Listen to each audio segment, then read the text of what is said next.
ထိုင်းနိုင်ငံမှာနေထိုင်ကြတဲ့မိတ်ဆွေများကိုယ့်ရဲ့စင်ကတ်ကဖုံးဝင်မဖြည့်တာကြရင်တက်တန်းကုန်သွားတတ်ပါတယ်ပေါ့နော်တက်တန်းကုန်သွားရင်စင်ကတ်ပြတ်သွားတတ်ပါတယ်ပေါ့နော်အထူးသဖြင့်အင်တာနက်ဖီးသုံးပြကြတဲ့မိတ်ဆွေများအထူးသတိထားဖို့လိုပါတယ်ပေါ့နော်ဒီလိုမျိုးကိုယ့်ရဲ့စင်ကတ်ကိုတက်တန်းမကုန်သွားအောင်ဘယ်လိုမျိုးတက်တန်းတိုးထားရမလဲဆိုတဲ့နည်းလမ်းလေးကိုဒီနေ့မိတ်ဆွေတို့ကိုပြန်လည်မျှဝေပေးသွားမှာဖြစ်ပါတယ်ကျွန်တော်တို့တက်တန်းတိုးခြင်းနဲ့ဆိုရင်အခုကျွန်တော်ပြထားတဲ့နံပါတ်လေးတိုင်းသွားပြီးတိုးလို့ရတယ်ပေါ့နော်တစ်လလည်းတိုးလို့ရတယ်3လလည်းတိုးလို့ရတယ်6လလည်းတိုးလို့ရတယ်ပေါ့နော်ကျွန်တော်တို့အများကြီးလည်းမကုန်ဘူးပေါ့နော်12ပတ်လောက်လေးပဲကုန်မယ်ပေါ့နော်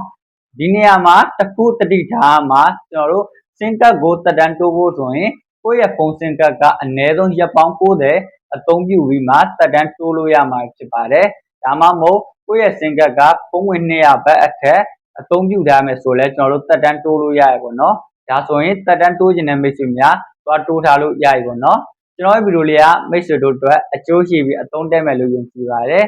နောက်ထပ်တငယ်ချင်းတွေတွေ့အောင်လဲကျွန်တော်ရဲ့ဗီဒီယိုလေးကို like and share ပြုလုပ်သွားပေးပါဦးအားလုံးကိုကျေးဇူးတင်ပါတယ်